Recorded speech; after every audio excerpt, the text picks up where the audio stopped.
નમસ્કાર દર્શક મિત્રો, જનરપન ન્યૂઝમાં આપણું સ્વાગત છે।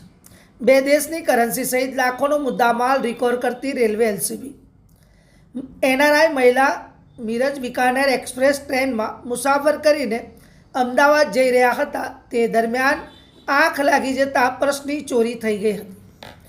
પશ્ચિમ રેલવેમાં મુસાફરી કરતા લોકોના કિંમતી સામાનની ચોરીના કિસ્સા ઉકેલવા માટે રેલવે લોકલ ક્રાઇમ બ્રાન્ચની ટીમો સતત એક્ટિવ રહે છે।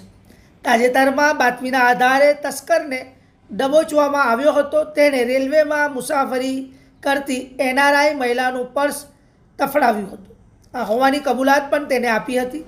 આ મામલે રેલવે એલસીબીએ તસ્કર પાસેથી બે દેશોની કરન્સી સહિત લાખો રૂપિયાની કિંમતનો મુદ્દામાલ જપ્ત કર્યો છે। વધુ કાર્યવાહી અર્થે આરોપીને આણંદ રેલવે પોલીસને સોંપવામાં આવ્યો છે। આ કેસમાં ફરિયાદી મહિલા મૂળ અમદાવાદના છે અને હાલ તેઓ નાઇરોબી કેન્યામાં રહેતા હતા। તાજેતરમાં તેઓ ભારત આવીને મિરજ બિકાનેર એક્સપ્રેસ ટ્રેનમાં મુસાફરી કરી અમદાવાદ જઈ રહ્યા હતા। દરમિયાન તેમના પર્સમાં પાસપોર્ટ, સોના ચાંદીના દાગીના, ફોરેન કરન્સી વગેરે મૂકી રાખ્યા હતા। મુસાફરી દરમિયાન તેઓને ઊંઘ આવી હતી અને આ ઊંઘનો ફાયદો લઈ તસ્કરે લેડીઝ પર્સની ચોરી કરી હતી, જે મામલે આણંદ રેલવે પોલીસમાં ફરિયાદ દાખલ કરવામાં આવી હતી।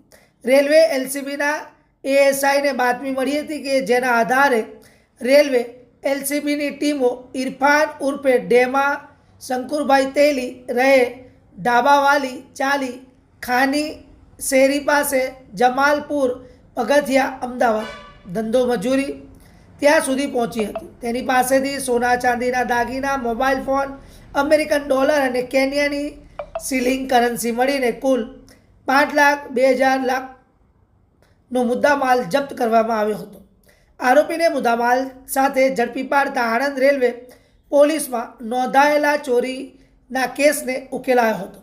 આરોપી ઇરફાન ઉર્ફે ઢેમા શંકુરભાઈ તેલી રહે ડાબાવાલી ચાલી ખાની શેરી પાસે જમાલપુર પગથિયા અમદાવાદ તેને Surat railway police, Ahmedabad railway police, Ratlam railway police, Gaekwad Haveli police અમદાવાદમાં ચોરી તથા મારામારીના કિસ્સાઓ અગાઉ નોંધાયેલા છે। આમ આ ચોર રીડો છે તેમ કહી શકાય।